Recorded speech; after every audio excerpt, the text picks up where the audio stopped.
Okay, so this is the very last section of chapter 19, and it has to do with blood clotting. So we're going to be starting at slide 89.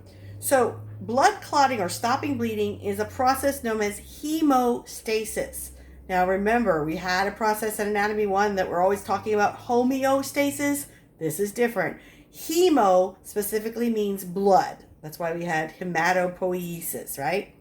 There's 3 phases to stopping bleeding. The vascular phase, that means what happens to the blood vessel. The platelet phase, which, as you can imagine, involves platelets. And the coagulation phase, where we activate fibrin from the plasma. So the vascular phase, as soon as you break a blood vessel, you're going to trigger a vascular spasm, which is going to reduce the diameter of the blood vessel. Now, this is really important because it stops bleeding. It reduces bleeding right away.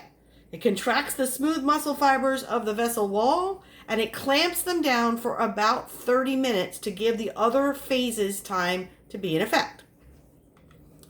So what happens during the vascular phase? Well, the fact is, when the vessel becomes damaged, it uncovers the basement membrane, and the basement membrane is exposed to the bloodstream. That is the trigger.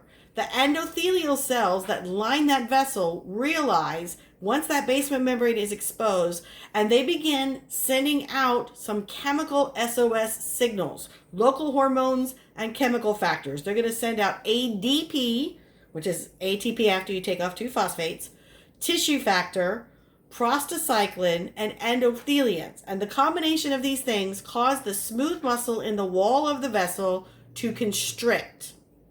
Okay, the second thing that happens is that we have bared the basement membrane, which is kind of a glue layer. Well, the rest of the endothelial plasma membranes begin to become sticky to try to seal off that vessel.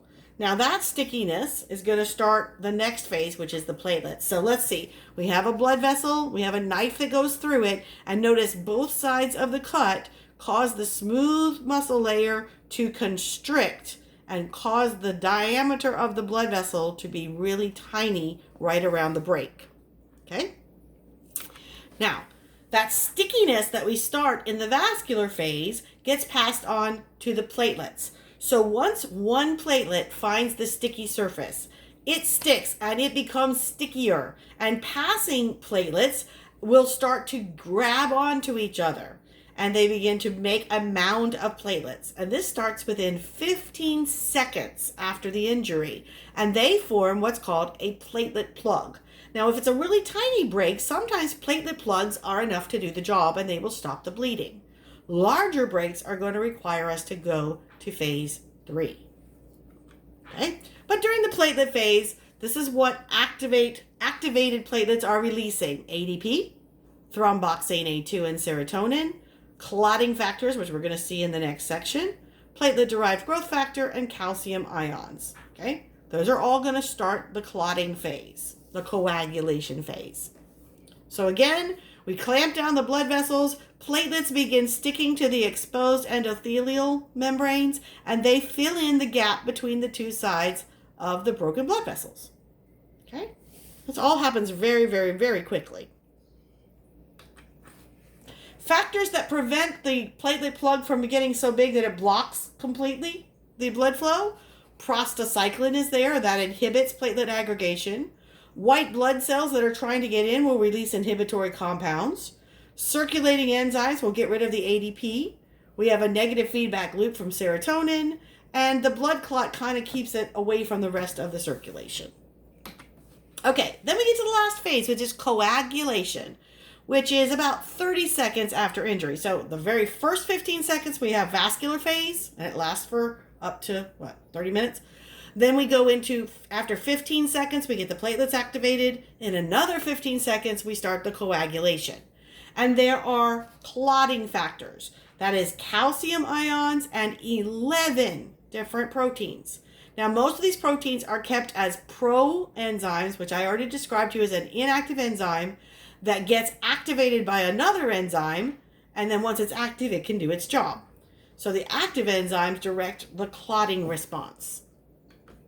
So the coagulation phase can come through 2 different pathways that merge, okay? The extrinsic pathway is something that starts outside of the blood. The intrinsic pathway starts in the blood, and then they come together at a common meeting point to finish in the common pathway. So the extrinsic pathway is not in the blood itself, but it is the damaged blood vessels that start this pathway. So those cells that saw the basement membrane exposed, they will begin to release something called factor 3, tissue factor 3. Okay? And then we're going to go through a cascade of enzymes until the final result of the extrinsic pathway from the vessel is to activate factor 10. Okay? We're using Roman numerals here. It's not factor X, it's factor 10. So that's coming from the blood vessel. Inside the blood itself, the intrinsic pathway begins with activating the first proenzymes that see the collagen exposed at the injury site. And the platelets begin releasing platelet factor 3. So over here we had tissue factor 3. In the intrinsic pathway, we have platelet factor 3. And guess what it does? It starts a whole bunch of enzymes that eventually lead to activation of factor 10. Look at that. So factor 3, it leads to activation of factor 10. Platelet factor 3 leads to activation of factor 10. So where do you think the common pathway starts with? Common pathway starts with activation of factor 10. Okay? So either way, we're going to activate factor 10. Factor 10 activates prothrombin activator, which is going to cut this off and make it thrombin. Thrombin is able to take fibrinogen, that dissolved protein in plasma, and cut it so it's fibrin. And fibrin is a thread-like protein that falls out of solution and joins with the platelets. So now we have this thread-like net with platelets caught in it, and then it begins to tighten up, and that is a blood clot. If you look at this photo, you can see the fibrin threads. It also happens to trap red blood cells in there, which aids in the clot. So you often get blood cells plus platelets plus fibrin threads. Okay? Pretty cool, actually. And I'm not going to ask you all the individual details, but if you know what activates them and where they meet, that's probably good. Thrombin generated in the common pathway stimulates tissue factor, stimulates platelet factor 3, and forms a positive feedback loop, one that's rare in our bodies, that accelerates the clotting process. So how do we stop the blood clot from getting too big? We have anticoagulants like antithrombin 3.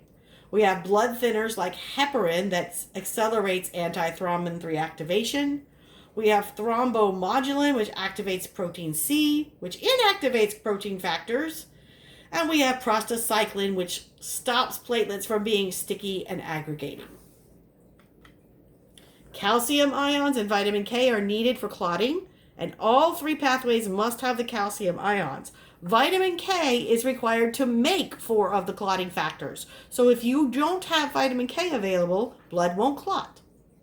And of course, there can be disorders with clotting: thrombocytopenia, hemophilia, thrombophilia, and deep vein thrombosis. How do we get rid of the clot? Well, clot retraction happens. First, it shrinks and pulls the torn edges of the vessel closer together to stabilize the site and reduce any extra bleeding around the clot.